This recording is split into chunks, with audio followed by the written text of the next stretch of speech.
Award. बोलून दाखव हे काय तर। Student of the week award हे भेटला आज पुन्हा एकदा दीदीला।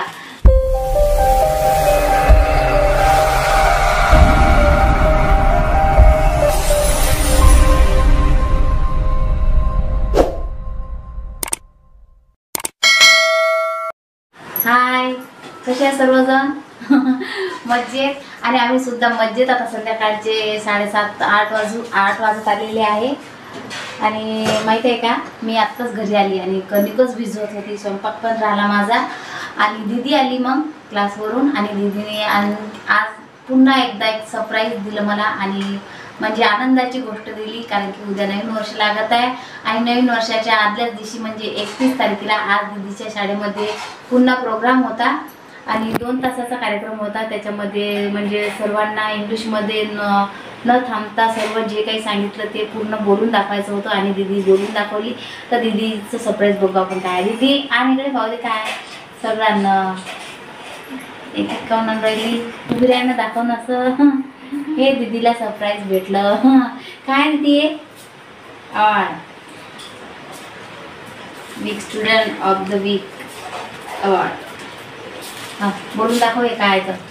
Student of the week award हे भेटलं आज पुन्हा एकदा दीदीला। तर दीदीचं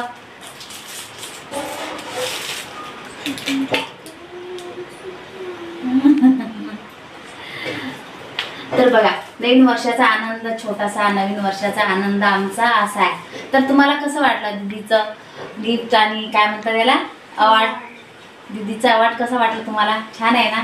मग स्टुडंट ऑफ द वीक बघितलं का, छान आहे ना? मी म्हटलं होतं तुम्हाला 2 दिवस आधीच, मी 2 दिवस आधीच तुम्हाला सांगितलंच होतं की 2 दिवसानंतर पुन्हा दीदीला तिच्या जे टीचर आहेत, मोठे टीचर आहेत, त्यांच्या हातातून पुन्हा गिफ्ट मिळणार आहे। तर हेच ते गिफ्ट होतं आणि बघा किती छान आहे ना। कणिक स्वयंपाक राहिला माझा। तर असं आमची दीदी मस्त एका पाठोपाठ छान छान सरप्राईज देत आहे मला आणि आनंद देत आहे। तर आमच्या छोट्याशा आनंदामध्ये तुम्ही सुद्धा सहभागी व्हा आणि प्लीज माझा हा छोटासा ब्लॉग आता पुन्हा एकदा तुम्ही बघा।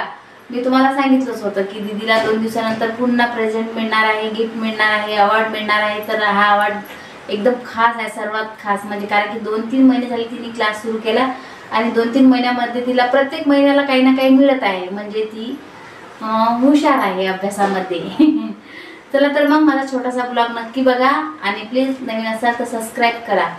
माझा स्वयंपाक सुद्धा राहिला, सर्वच उशीर झाला स्वयंपाकाला आज। चला तर मग बाय।